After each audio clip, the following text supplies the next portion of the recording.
Hello viewers, I am Digambar Singh and I welcome you to my YouTube channel.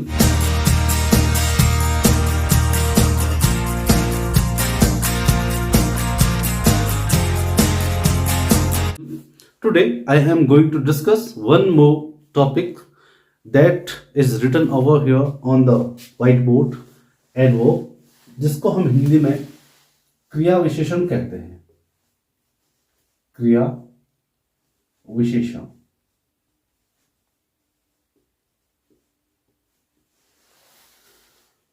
Viewers, क्रिया विशेषण जिसको हम English में adverb कहते हैं, उसकी डेफिनेशन से पहले हम कुछ शब्दों के बारे में पहले ही जानते हैं. आपने हिंदी में सुने होंगे, उसने जल्दी से खाना खाया, उसने तेज गति से दौड़ लगाई, उसने क्रिकेट अच्छी तरह खेला.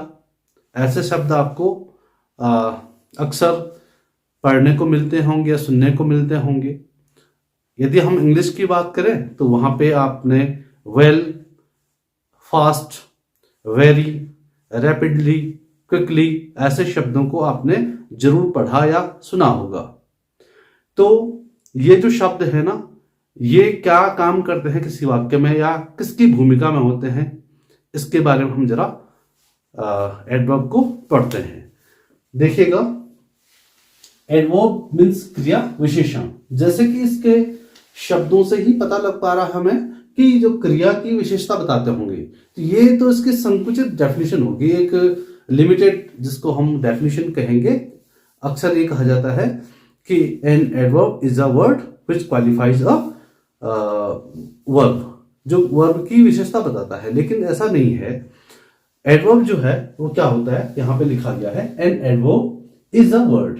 एक एडवर्ब एक ऐसा शब्द होता है दैट जो कैन क्वालिफाई, जो क्वालिफाई करता है, जो विशेषता बताता है या डिस्क्राइब करता है या उसका वर्णन करता है. किसका? या तो वर्ब होगी, या वो एडजेक्टिव होगा, या वो अन्य कोई एडवर्ब उसी सेंटेंस में होगा, उसकी वो विशेषता बताने का काम करता है. तो हम यूं समझें कि क्रिया विशेषण एक ऐसा शब्द होता है जो किसी क्रिया विशेषण और उसी वाक्य के किसी अन्य क्रिया विशेषण की विशेषता बता रहा होता है. व्यूअर्स, मैंने यहाँ पे 3 सेंटेंसेस लिखे हैं, तो एक एक करके हम उनको देखते हैं. पहला सेंटेंस है, रोहन स्पीक्स लाउडली. अब यहां देखिए, रोहन स्पीक्स, ये वर्ब है. तो वर्ब की विशेषता, ये जो शब्द है लाउडली, ये बता रहा है. तो ये क्या हो जाएगा? एडवर्ब. ये हो जाएगा एडवर्ब. दूसरा देखिएगा, Radhika is extremely beautiful. Radhika कोई लड़की का नाम है, इज एक्सट्रीमली बहुत अधिक, ब्यूटीफुल मीन्स सुंदर. और जो ब्यूटीफुल है ना, ये क्या है? ये है एडजेक्टिव. और एडजेक्टिव की विशेषता, या यूं कहें कि उसको मॉडिफाई या और डिस्क्राइब कर रहा है ये शब्द एक्सट्रीमली. तो ये क्या हो जाएगा? ये हो जाएगा आपका adverb.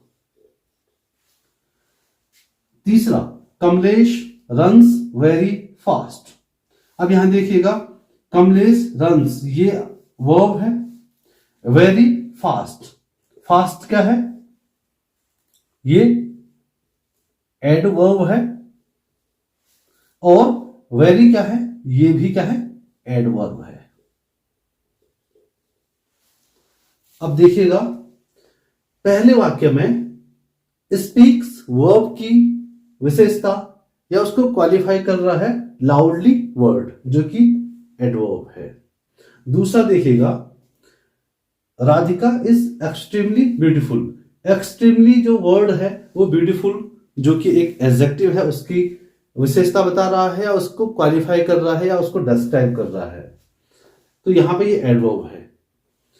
Kamlesh runs very fast में देखिए आप, फास्ट एक एडवर्ब है और वेरी एडवर्ब है. तो वेरी इज फास्ट की क्या कर रहा है? विशेषता बता रहा है. व्यूअर्स, इससे पहले मैं एडवर्ब की डेफिनेशन और उसके कुछ एग्जांपल्स आपको बता चुका हूं. अब हम काइंड्स ऑफ एडवर्ब की बात करते हैं कि एडवर्ब कितने प्रकार के होते हैं. तो देखिएगा, पहला है एडवर्ब्स ऑफ टाइम, दूसरा है एडवर्ब्स ऑफ प्लेस, तीसरा है एडवर्ब्स ऑफ फ्रीक्वेंसी, चौथा है एडवर्ब्स ऑफ क्वांटिटी और डिग्री, पांचवा है एडवर्ब्स ऑफ मैनर, सिक्स्थ है एडवर्ब्स ऑफ रीजन, सेवंथ है एडवर्ब्स ऑफ अफर्मेशन और नेगेशन, आठवां है रिलेटिव एडवर्ब्स और नवा जो है वो है इंटेरोगेटिव एडवर्ब्स। तो ये 9 प्रकार के हमारे पास एडवर्ब हैं जिनको हम डिटेल में इसके बाद पढ़ेंगे। एडवर्ब्स ऑफ टाइम, जिसको हम हिंदी में समयवाचक क्रिया विशेषण भी कहते हैं। जरा इसकी डेफिनेशन देखते हैं। The adverbs which express time are called adverbs of time. अर्थात क्रिया विशेषण का ऐसा प्रकार जो टाइम का बोध कराता है उसे हम समयवाचक क्रिया विशेषण और इंग्लिश में एडवर्ब्स ऑफ टाइम कहते हैं। इसके कुछ उदाहरण हैं। ही हैज, पहला है he has already arrived. Arrived जो है वो वर्ब है। कौन सी वर्ब है? वर्ब की तीसरी फॉर्म है, सेकंड और थर्ड फॉर्म है। Arrive, arrived, arrived. तो इस वर्ब की एक शब्द विशेषता बता रहा है ऑलरेडी और समय का बोध भी करा रहा है, तो यहां पे इसको हम एडवर्ब कहेंगे। ये एडवर्ब हो जाएगा। Now we move on to second sentence और उसको पढ़ते हैं। Ramesh went to Agra yesterday. अब यहां देखिएगा वर्ब है वेंट, गो की सेकंड फॉर्म वेंट, और उस वर्ब को क्वालिफाई कर रहा है एक शब्द यस्टरडे, ये एडवर्ब कहलाएगा। ये समय का बोध भी करा रहा है। रमेश कल आगरा गया, तो जाने का जो समय है वो क्या है? कल है, बीता हो कल, तो ये एडवर्ब हो जाएगा। ये जो शब्द आपको दिख रहे हैं, tomorrow, today, yesterday, next day, last day, before, after, later, soon, late, बहुत सारे ऐसे वर्ड हैं जो सेंटेंस में आएंगे तो वो क्या होंगे? Adverbs of time. अब हम एडवर्ब्स ऑफ टाइम का पता कैसे लगाएंगे? हम किसी भी वाक्य में व्हेन से प्रश्न पूछें। यदि हम किसी भी वाक्य में व्हेन से प्रश्न पूछते हैं तो we will get the answer. जैसे पहला है when has he arrived. When has he arrived, answer will be already, तो already will be adverb. When did Ramesh go to Agra, answer will be yesterday. तो व्हेन से प्रश्न पूछने पे हमें एडवर्ब्स ऑफ टाइम का पता लग जाता। And it is entitled as adverbs of place. Place means होता है स्थान, तो स्थानवाचक क्रिया विशेषण। जरा इसकी डेफिनेशन देख लेता हूं।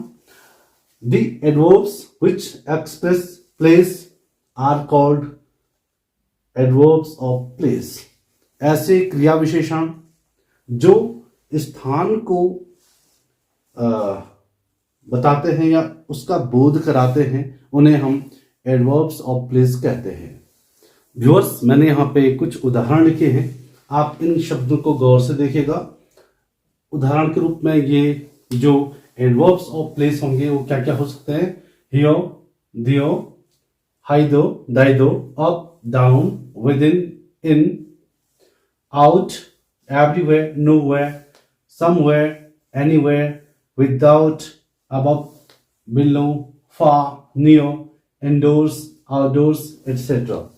तो ये कुछ शब्द हैं जो एडवर्ब्स ऑफ प्लेस कहलाते हैं। हम 2-3 सेंटेंसेस लिखते हैं और देखते हैं कि उनमें एडवर्ब्स ऑफ प्लेस कहाँ पे यूज किया गया। शब्द हैं outside, up, in and here. ये जो शब्द है ये एडवर्ब्स ऑफ प्लेस हैं क्योंकि ये जो वर्ब है उसकी स्थिति का बोध कराते हैं, उसके प्लेस का बोध कराते हैं। जैसे वह दरवाजे के बाहर है, तो यहाँ पे ये इज जो है वो वर्ब है और इसकी विशेषता कौन बता रहा है? आउटसाइड, यानी ये क्या हो जाएगा? एडवर्ब। और कौन सा adverb? Adverb of place. Rahim looks up, looks verb है और उसकी विशेषता कौन बता रहा है? अप। तो यहां पे ये क्या हो जाएगा? Adverb of place. तीसरे में कम इन, कम वर्ब है, इन क्या है? एडवर्ब है, और ये कौन सा एडवर्ब होगा? प्लेस। लास्ट वाला है हिमेश इज हियर, यहां पे इज जो है वर्ब है और हियर जो है वो एडवर्ब ऑफ प्लेस है। तो आशा करता हूं आप इनको समझ गए होंगे। यदि आप किसी वाक्य में एडवर्ब ऑफ प्लेस को ढूंढना चाहें तो क्या करोगे आप उसमें सिंपली वेयर की मदद से क्वेश्चन पूछेंगे। जैसे पहले वाक्य में वेयर इज शी, वह कहां है? तो answer will be outside of the door, outside will be the adverb of place. और दूसरे में where does Rahim look, answer will be up, so up will be adverb of place. तो इस तरह से आप वेयर से क्वेश्चन पूछेंगे तो आपको इजीली एडवर्ब्स ऑफ प्लेस उस सेंटेंस में देखने को मिल सकता है। एडवर्ब्स ऑफ फ्रीक्वेंसी, या इसको दूसरे शब्दों में एडवर्ब्स ऑफ नंबर भी कहा जाता है। जरा इसकी डेफिनेशन देखते हैं। The adverbs which express the frequency और number are called adverbs of number और फ्रीक्वेंसी। इसका अर्थ यह हुआ कि ऐसी एडवर्ब्स या वे क्रिया विशेषण जो नंबर संख्या या फ्रीक्वेंसी आवृत्ति का बोध कराते हैं उन्हें हम एडवर्ब्स ऑफ फ्रीक्वेंसी कहते हैं। इसके कुछ उदाहरण हैं, कुछ वर्ड हैं जिन्हें हम जो किसी वाक्य में आएंगे और उन्हें हम एडवर्ब्स ऑफ फ्रीक्वेंसी या एडवर्ब्स ऑफ नंबर के अंतर्गत रखेंगे। तो कुछ वर्ड्स हैं जैसे once, twice, thrice, again, seldom, always, never, often, hardly, rarely, ever, frequently, etcetera. तो ये कुछ शब्द हैं व्यूअर्स, मैंने कुछ एग्जाम्पल यहाँ पे लिखे हुए हैं, हम एक एक करके उन्हें देखते हैं कि इन एग्जाम्पल्स में कहाँ पे एडवर्ब्स ऑफ फ्रीक्वेंसी और एडवर्ब्स ऑफ नंबर दोनों एक ही हैं का यूज हुआ है। पहला जो सेंटेंस है वो है Smita often comes here. Smita यहां अक्सर आती है। तो यहां पे कम्स जो है वो वर्ब है और वर्ब से ठीक पहले एक वर्ड आया है जो इस वर्ब को क्वालिफाई कर रहा है, वो है एडवर्ब। लेकिन कौन सा एडवर्ब है? क्योंकि इसमें क्या हो रहा है? आवृत्ति हो रही है, तो ये एडवर्ब्स ऑफ क्या कहलाएगा? फ्रीक्वेंसी, एडवर्ब्स ऑफ फ्रीक्वेंसी कहलाएगा। दूसरा देखिएगा, बार्किंग डॉग्स सेल्डम बाइट्स। ये प्रोवर्ब्स आपने कई बार सुनी होगी कि जो कुत्ते भौंकते हैं वे भी कबार काटते हैं। तो यहां पे जो barking dogs seldom bytes, bytes यहां पे क्या है? वर्ब है, और वर्ब को एक वर्ड क्या कर रहा है? क्वालिफाई कर रहा है। जो वर्ब होती है उसको क्वालिफाई करने का जो काम करता है वो एडवर्ब होता है। तो यहां पे सेल्डम भी क्या हो जाएगा? एडवर्ब हो जाएगा। और एडवर्ब कौन सा होगा? Adverb of frequency. यहां देखिएगा, विनय ऑलवेज कम्स टू स्कूल। विनय हमेशा विद्यालय आता है। तो ये जो है ऑलवेज, ये कम्स को क्वालिफाई कर रहा है, तो ये एडवर्ब कहलाएगा, और ये तो वर्ब है ही। लास्ट सेंटेंस है शी नेवर स्पीक्स ट्रुथ। यहां पे हमें वर्ब ढूंढनी है और वर्ब है स्पीक्स, और वर्ब को क्वालिफाई कर रहा है एक शब्द नेवर। तो यहां पे ये जो शब्द है, ये जो वर्ड है, it will be called adverbs of frequency. तो शी नेवर स्पीक्स ट्रुथ, वह सत्य कभी नहीं बोलती है। तो यहां पे बोलती है और कभी नहीं है, तो ये जो है एडवर्ब है और ये क्या है? वर्ब है। एडवर्ब्स ऑफ क्वांटिटी, इसको हम हिंदी में परिमाणवाचक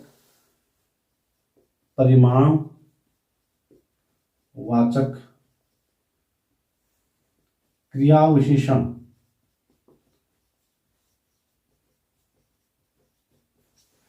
कहते हैं। जरा इसकी डेफिनेशन देख लेते हैं हम।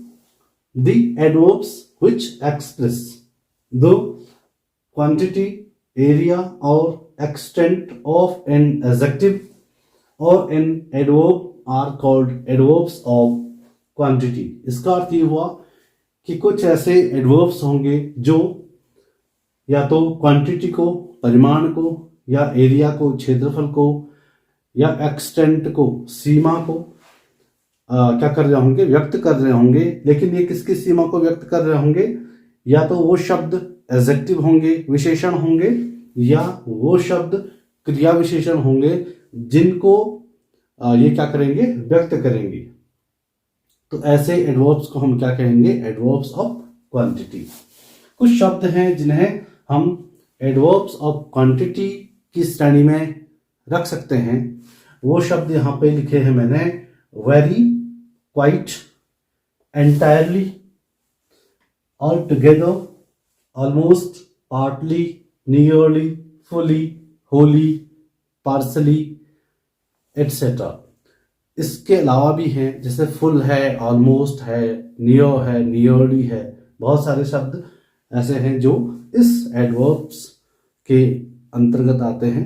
व्यूअर्स, मैंने यहाँ पे कुछ एग्जांपल्स लिखे हुए हैं जो एडवर्ब्स ऑफ क्वांटिटी को शो कर रहे होंगे।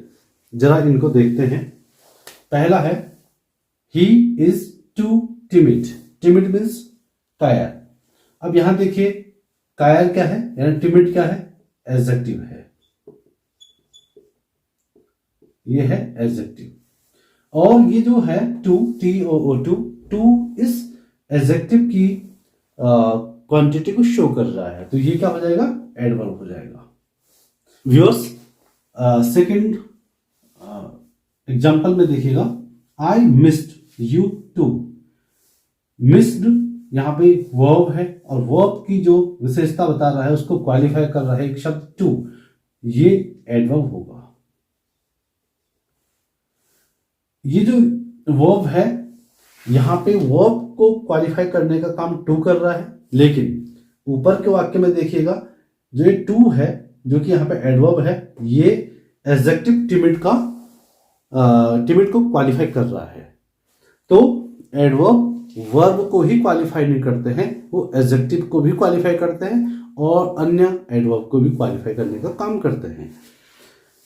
तीसरा जो सेंटेंस है वो है हरीश इज एंटायरली डेफ। अब यहां पे डेफ मीन्स होता है बहरा, तो यहां पे ये जो है ये क्या है? एडजेक्टिव है। और ये एंटायरली जो शब्द है वो इस व्यक्ति के बहरेपन की सीमा को बता रहा है। एंटायरली मीन्स होता है पूर्ण रूप से। हरीश पूर्ण रूप से बहरा है, तो यहां पे ये क्या हो जाएगा? एडवर्ब कहलाएगा। तो मुझे लगता है कि आप समझ गए होंगे। पहले वाक्य में हमने देखा कि टिमिड को क्वालिफाई करने का काम टू कर रहा है। दूसरे वाक्य में हमने देखा मिस्ड वर्ब को क्वालिफाई करने का काम टू कर रहा है। और तीसरे वाक्य में हमने देखा डेफ जो कि एडजेक्टिव है उसको क्वालिफाई करने का काम कर रहा है एंटायरली। यदि हम किसी वाक्य में एडवर्ब्स ऑफ क्वांटिटी को पता करना चाहें तो हम क्या करेंगे? हम हाउ मच से क्वेश्चन पूछेंगे। How much. यदि हम हाउ मच से क्वेश्चन पूछते हैं तो उस वाक्य में एडवर्ब्स ऑफ क्वांटिटी का पता हमें लग जाएगा। जैसे पहले वाक्य में देखते हैं ही इज टू टिमिड। अब इससे क्वेश्चन पूछो how much timid he is, वह कितना कायर है, तो आंसर विल बी टू। तीसरे में देखते हैं Harish is entirely deaf. How much deaf is Harish, answer will be entirely. तो आशा करता हूं आप समझ गए होंगे। हाउ मच से हम किसी भी वाक्य में प्रश्न पूछेंगे तो हमें we can get the adverbs of quantity in that particular sentence. Adverbs of manner, जिसे हम हिंदी में विधि सूचक क्रिया विशेषण कहेंगे। विधि सूचक क्रिया विशेषण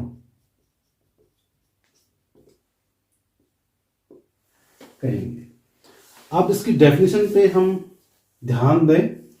डेफिनेशन है इसकी, the adverbs which express the method of a verb are called adverbs of manner. Viewers, इस एडवर्ब्स को पढ़ाने से पहले मैं आपको ये बता दूं कि इंग्लिश में जो सेंटेंसेस होंगे सबसे ज्यादा यूज इसी एडवर्ब का किया जाता है। तो जैसे कि नाम से ही इसके अर्थ का हमें बोध हो पा रहा है, ये ऐसे क्रिया विशेषण होते हैं जो क्या करते हैं, वर्ब के करने का तरीका, उसको कैसे किया जाता है, कोई क्रिया कैसे संपन्न की जाती है, उनका बोध कराता है, उन विधियों का बोध कराता है। इसलिए इसे हम एडवर्ब्स ऑफ मैनर कहते हैं। कुछ शब्द ऐसे होंगे जो एडवर्ब्स ऑफ मैनर के तहत या के अंतर्गत आएंगे। जैसे यहां पे लिखा है मैंने, सच एज में fast, hard, slowly, foolishly, loudly, badly, carefully, well, beautifully, cleverly, certainly etcetera. इसके अलावा स्लोली है, क्विकली है, रैपिडली है। व्यूअर्स, मैंने यहाँ पे कुछ एग्जांपल्स लिखे हुए हैं ताकि मैं आपको ये समझा सकूं कि adverbs of manner in sentences में कैसे यूज किए गए हैं और वो कौन कौन हैं। देखिएगा, पहला है ही वॉक्स स्लोली, वह धीमे से चलता है। तो यहाँ पे जो वॉक्स है वो है, वर्ब को क्वालिफाई करने का काम कर रहा है स्लोली, तो ये एडवर्ब हो जाएगा। और ये वर्ब को क्वालिफाई करने के साथ साथ उसका मैनर भी शो कर रहा है, उसका तरीका भी बता रहा है, उसकी विधि बता रहा है। तो ये जो एडवर्ब होगा वो एडवर्ब्स ऑफ मैनर कहलाएगा। दूसरा देखिएगा, the dog rain fast. Rain means दौड़ा, जो कि एक वर्ब है। Run, rain, run, second form of the word run. तो रेन की जो विशेषता बता रहा है वो शब्द है फास्ट। फास्ट मीन्स तेज, कुत्ता तेजी से दौड़ा। तो यहाँ पे ये फास्ट जो है वो एडवर्ब है और रेन वर्ब है। तो वर्ब रेन को क्वालिफाई करने का काम एडवर्ब फास्ट कर रहा है। एग्जाम्पल नंबर 3 में देखिएगा, द माउस केम क्विकली। चूहा तेज गति से आया या जल्दी आया। तो यहां पे देखिएगा, केम is the second form of come. It means it is verb, and quickly is a word which is qualifying verb word came. तो ये it will be called adverb। यदि हमारे पास कुछ sentences होते हैं और हम उनमें adverbs ऑफ मैनर को ढूंढना चाहें तो हम प्रश्न पूछेंगे एक शब्द हाउ से। चलो देखते हैं हाउ से इन तीनों सेंटेंसेस में हम क्वेश्चन पूछते हैं।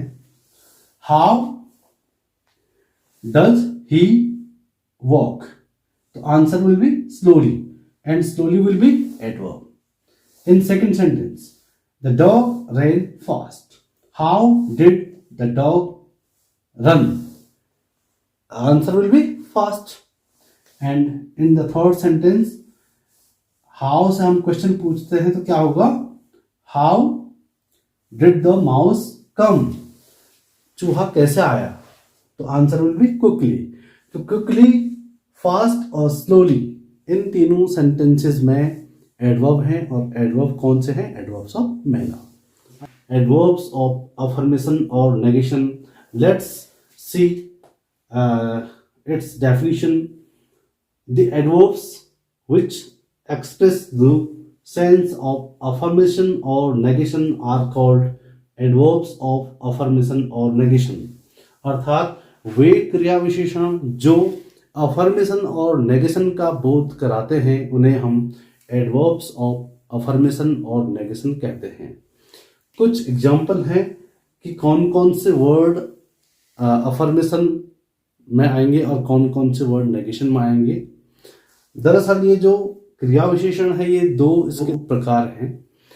पहला है एडवर्ब्स ऑफ अफर्मेशन और दूसरा है एडवर्ब्स ऑफ नेगेशन।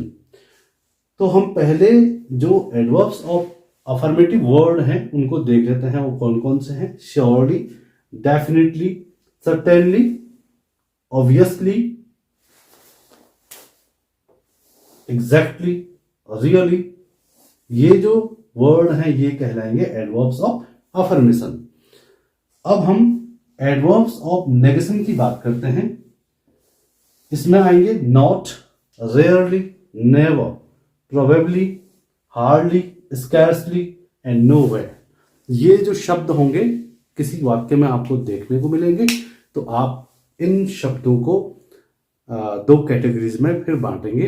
एक कैटेगरी कहलाएगी एडवर्ब्स ऑफ अफर्मेशन और दूसरी एडवर्ब्स ऑफ नेगेशन। इसके कुछ एग्जाम्पल हम देखते हैं। एग्जाम्पल है I will definitely do that project. मैं निश्चित रूप से उस प्रोजेक्ट को पूरा करूंगा या उस प्रोजेक्ट पे काम करूंगा, ये इसका अर्थ हुआ।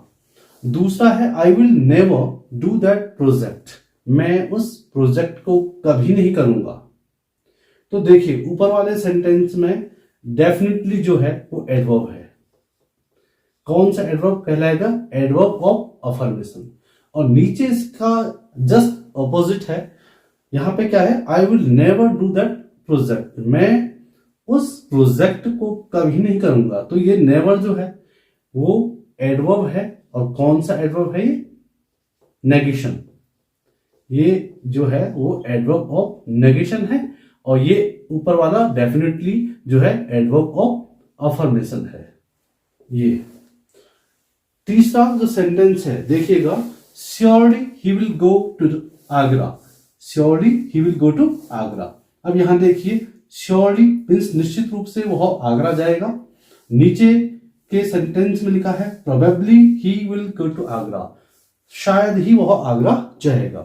तो ये एक दूसरे के ऑपोजिट या एक दूसरे के कॉन्ट्राडिक्टरी सेंटेंस है। एक में निश्चित रूप से है और एक दूसरे में क्या संभवतः है। तो पहला वाला ये है, ये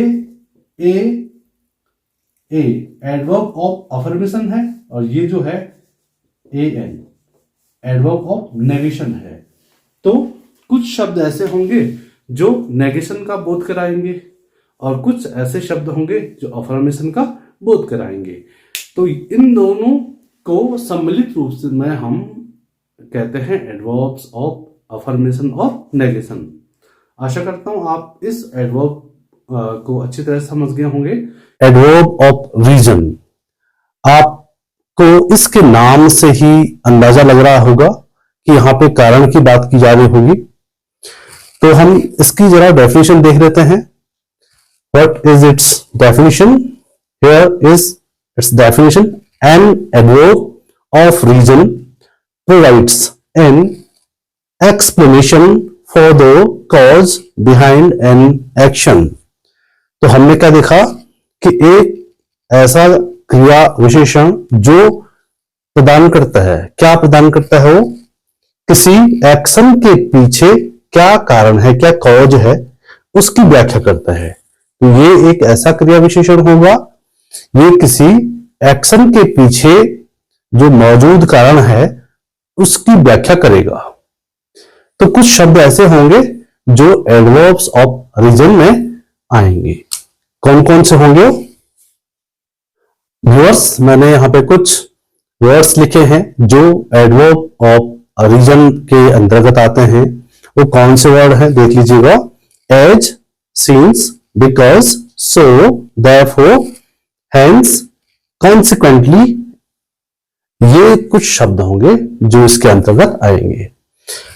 इन शब्दों से हम कुछ सेंटेंसेस बनाते हैं ताकि आप अच्छी तरह से समझ सकें कि ये जो वर्ड हैं ये एडवर्ब ऑफ रीजन क्यों हैं, इनको एडवर्ब ऑफ रीजन हम क्यों कहते हैं। व्यूअर्स, मैंने बोर्ड पे कुछ एग्जांपल्स एडवर्ब ऑफ रीजन के लिखे हैं।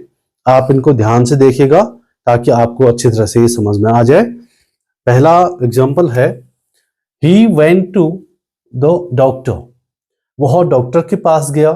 Because he was feeling sick, क्योंकि वह खुद को बीमार समझ रहा था, अर्थात वह बीमार था, इसलिए वह डॉक्टर के पास गया। तो यहां देखिएगा इस सेंटेंस में दो क्लॉजेज हैं।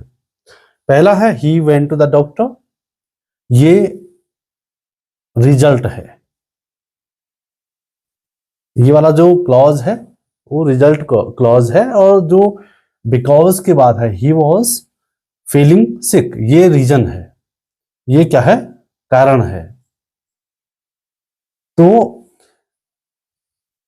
इसमें दो क्लॉज होंगे, और पहला क्लॉज या कोई भी पहले आ सकता है, ऐसा इसमें ऐसे कोई बाध्यता नहीं है कि रीजन वाला क्लॉज पहले आ सकता है और रिजल्ट वाला बाद में आ सकता है, या रिजल्ट वाला पहले और रीजन वाला बाद में आ सकता है। तो देखिएगा he went to the doctor, ये रिजल्ट है, और कारण क्या है, ही वॉज फीलिंग सिक, क्योंकि वो बीमार था इसलिए वो डॉक्टर के पास गया। तो यहाँ पे जो बिकॉज है ये एक कनेक्टर के रूप में यूज हुआ है, और ये इन दो क्लॉजेस को जोड़ने का काम भी कर रहा है। यहां पे ये क्या है, एडवर्ब ऑफ रीजन है, एडवर्ब ऑफ रीजन। दूसरा सेंटेंस देख लेते हैं हम। Ramesh had a lot of works to do, Ramesh के पास बहुत अधिक काम करने को था। So he stayed late at the office, इसलिए वह ऑफिस में देर तक ठहरा रहा या रुका रहा। अब देखिए कारण क्या है यहां पे, यहां देखो, यहां रीजन पहले आ गया है, ये रीजन है, और रिजल्ट क्या हुआ, वह देर तक कार्यालय में रुका रहा। तो ये जो है ये रिजल्ट है। तो मैंने अभी बताया कि इसमें दो क्लॉजेस, दो से ज्यादा भी हो सकती हैं, दो क्लॉजेस होंगी मिनिमम, और उसमें एक क्लॉज रिजल्ट शो कर रहा होगा और एक क्लॉज कॉज या रीजन को शो कर रहा होगा। Let's move on to the third sentence. It was raining heavily, मूसलाधार वर्षा हो रही थी। Hence he couldn't buy any food, इसलिए या अतः वह किसी भी प्रकार का भोजन नहीं खरीद सका। अब यहां देखो कारण क्या है, इट वॉज रेनिंग हैवीली, कारण ये है, ये रीजन है, और रिजल्ट क्या था कि वह किसी भी प्रकार का भोजन नहीं खरीद सका, तो ये रिजल्ट है। तो एडवर्ब ऑफ रीजन को दूसरे शब्दों में एडवर्ब ऑफ पर्पस भी कहा जाता है, और वाई से, WHY से यदि किसी वाक्य में प्रश्न पूछे तो हमें आसानी से एडवर्ब ऑफ रीजन की प्राप्ति हो जाएगी। जैसे पहले सेंटेंस में देखते हैं, he went to the doctor because he was feeling sick. अगर हम पूछें why did he go to the doctor, तो answer will be because he was feeling sick. तो जो बिकॉज है, ये जो शब्द है, इससे इस दूसरे क्लॉज को जोड़ने का ये काम भी कर रहा है, तो ये एडवर्ब ऑफ रीजन कहलाएगा। ये रीजन भी शो कर रहा है, बता रहा है। तो I think you must have understood this adverb very well. Relative adverb, जिसको हम हिंदी में संबंध वाचक,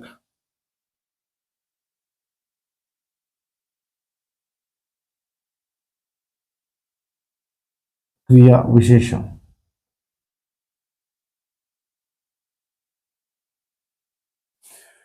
तो व्यूअर्स रिलेटिव एडवर्ब को हम हिंदी में संबंध सूचक या संबंधवाचक क्रिया विशेषण कहते हैं। अब इसका जो हिंदी अर्थ है उससे ही इसके डेफिनेशन का अंदाजा हमें लग सकता है। रिलेटिव जो है वो रिलेशन से बना है, तो संबंध वाचक या सूचक क्रिया विशेषण क्या होता है, इसकी डेफिनेशन जरा हम देखते हैं। अ relative adverb is a type of subordinating conjunction that introduces an adverb clause. अब यहाँ पे दो तीन चीजें आई हुई हैं, जरा इसका अर्थ समझ लेते हम कि जो रिलेटिव एडवर्ब है वो एक एडवर्ब का ऐसा टाइप है जो सबऑर्डिनेटिंग कंजंक्शन के रूप में काम करता है और वह एडवर्ब क्लॉज को इंट्रोड्यूस करता है, उसका परिचय देता है। और ये एडवर्ब क्लॉज जो होता है, ये जो रिलेटिव एडवर्ब है, इससे ही ये एडवर्ब क्लॉज बनता है। इसको हम एग्जाम्पल के थ्रू समझ पाएंगे। तो कुछ शब्द हैं, देयर आर 3 वर्ड्स। कौन कौन से जो शब्द हैं जो रिलेटिव एडवर्ब होंगे? पहला शब्द है वेयर, दूसरा है वेन, और तीसरा जो शब्द है इसका वाई। तो these 3 words are also known as adverb. And what type of adverb? Relative adverb. यहां देखिएगा, जो where है ये उस वाक्य में प्लेस को बताएगा, प्लेस का बोध कराएगा। when जो है वो टाइम का बोध कराएगा, और जो why है ये हमें रीजन का बोध कराएगा। तो इनको हम अच्छी तरह से तब समझेंगे जब मैं कुछ एग्जाम्पल यहां पे लिखूंगा। व्यूअर्स, इससे पहले आपने डेफिनेशन देखी रिलेटिव एडवर्ब की, उसके बाद हमने 3 वर्ड्स को जाना कि ये वर्ड जो हैं वो रिलेटिव एडवर्ब कहलाते हैं। अब हम एग्जाम्पल के थ्रू इनको अच्छी तरह से समझते हैं। क्या इसमें पहला जो एग्जाम्पल है उसमें वेयर का यूज हुआ है। देखिए, this is the house where he lives. यह वही घर है जहां वह रहता है। तो वेयर जो है, ये जो शब्द है ये प्लेस को डिनोट कर रहा है, और इस शब्द के बाद ये जो है, ये जो क्लॉज है ये यहां से रिलेटिव क्लॉज को इंट्रोड्यूस भी कर रहा है। तो यदि हमें पूछा जाए कि रिलेटिव क्लॉज कौन सा है, तो आप क्या बोलेंगे? ये है वेयर ही लिव्स। लेकिन यदि आपको पूछा जाए कि इस पूरे सेंटेंस में रिलेटिव एडवर्ब क्या है, तो वो वेयर है, क्योंकि वेयर से हमें किसी स्थान के का बोध हो रहा है। दूसरा जो सेंटेंस है, I know when he comes here, मैं जानता हूं वह यहां कब आता है। तो यहां देखिएगा, जो ये व्हेन है ये टाइम का बोध करा रहा है, और यहां से यहां तक का जो सेंटेंस है, क्लॉज है, ये रिलेटिव क्लॉज है। और इस तरह से देखा जाए तो व्हेन, वेयर और जो वाई है ये रिलेटिव क्लॉज को क्या कर रहा है? इंट्रोड्यूस भी कर रहा है। एग्जांपल को देखते हैं। Do you know why he cried? क्या तुम जानते हो कि वह क्यों चिल्लाया? क्राइड मीन्स चिल्लाया या रोया। तो जो वाई है ये क्या है? रिलेटिव एडवर्ब है, क्योंकि यहां पे ये रिलेटिव क्लॉज, जो ये ही क्राइड है ये रिलेटिव क्लॉज है, और उसको इंट्रोड्यूस करने का भी ये काम कर रहा है। तो वाई से किसका बोध होता है? रीजन का, यानी कारण का पता इससे लगता है। तो पहले सेंटेंस में हमने देखा वेयर प्लेस को डिनोट कर रहा है, दूसरे सेंटेंस में हमने देखा व्हेन टाइम को डिनोट कर रहा है, और तीसरे सेंटेंस में हमने देखा जो वाई है वो रीजन को डिनोट कर रहा है। ये न केवल टाइम, प्लेस और रीजन को डिनोट करने का काम कर रहे हैं, अभी तो ये और भी काम कर रहे हैं। एक काम दूसरा क्या है इनका? ये रिलेटिव क्लॉज को इंट्रोड्यूस करने का काम भी कर रहे हैं। इंटेरोगेटिव एडवर्ब, जिसे हम हिंदी में प्रश्नवाचक क्रिया विशेषण कहेंगे। यदि हम इसकी हिंदी लिखें तो प्रश्नवाचक।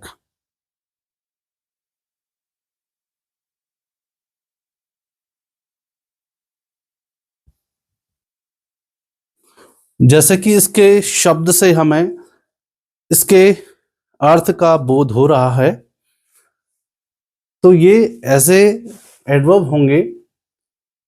इसकी डेफिनेशन है those adverbs which are used to ask questions are called interrogative adverbs.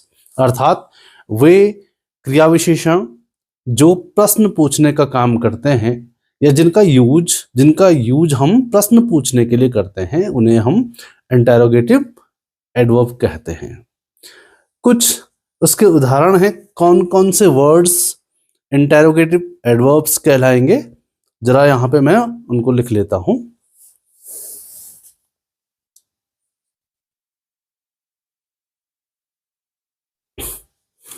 Viewers, मैंने यहाँ पे कुछ वर्ड्स लिखे हैं जिनको हम इंटेरोगेटिव एडवर्ब्स कहते हैं। जैसे पहला है where, when, how, how much, how many, how long, why. ये जो शब्द होंगे ये किसी वाक्य के यदि प्रारंभ में हों तो उन्हें हम इंटेरोगेटिव एडवर्ब्स कहते हैं। हम इसके बाद कुछ एग्जाम्पल्स इनके देख लेते हैं ताकि आप इन्हें अच्छी तरह से समझ सकें। When do you go to your school? आप अपने विद्यालय कब जाते हो? तो यहाँ पे देखिएगा इस when से प्रश्न पूछा जा रहा है, तो ये इंटेरोगेटिव एडवर्ब तो है, लेकिन कौन सा एडवर्ब है, कौन सा इंटेरोगेटिव एडवर्ब है? ये टाइम। इससे हमें टाइम, जब आंसर हम दे रहे होंगे तो हम टाइम को वहां पे एक्सप्रेस कर रहे होंगे या टाइम बता रहे होंगे। तो when do you go to your school?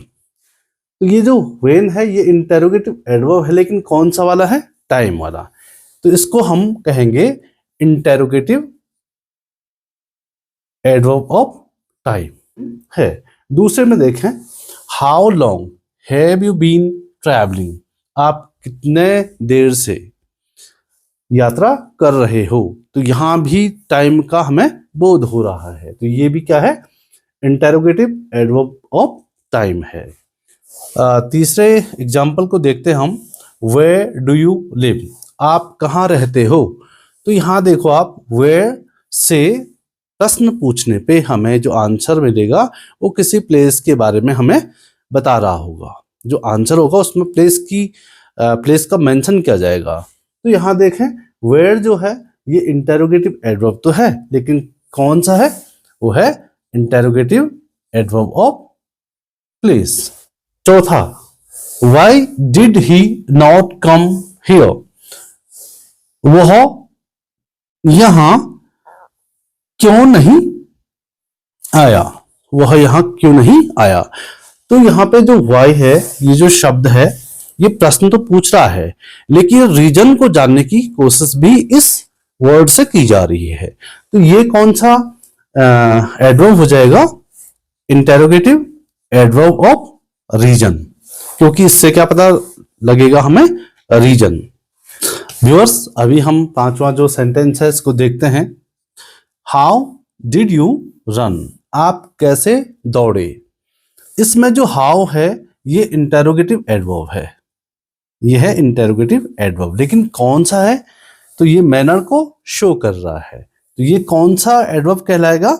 Interrogative adverb of manner. IAM लिखा है मैंने इसको शॉर्ट में। व्यूअर्स, अब हम छठे सेंटेंस को देखते हैं। हाउ मच डिड यू पे फॉर दिस मोबाइल? आपने इस मोबाइल के लिए कितना भुगतान किया?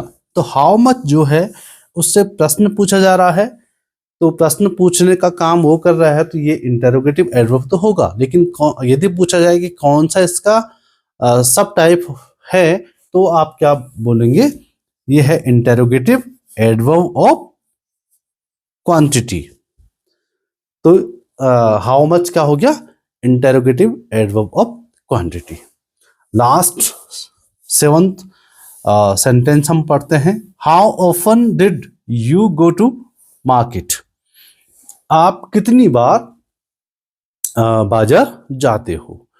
तो हमने इससे पहले एक एडवर्ब पढ़ा था, एडवर्ब ऑफ नंबर, जिसे हम एडवर्ब ऑफ फ्रीक्वेंसी भी कहते हैं। तो हाउ ऑफन जो वर्ड है इससे प्रश्न पूछा जा रहा है, और उससे हमें फ्रीक्वेंसी का पता लग रहा है। इसका अर्थ ये हुआ कि हाउ ऑफन इंटेरोगेटिव एडवर्ब तो है, लेकिन यदि हमें पूछा जाए कि कौन सा इसका सब टाइप है, यानी इंटेरोगेटिव एडवर्ब का भी कौन सा सब टाइप है, तो you will answer interrogative adverb of number और फ्रीक्वेंसी। तो व्यूअर्स, मुझे लगता है कि आप एडवर्ब को अच्छी तरह समझ गए होंगे।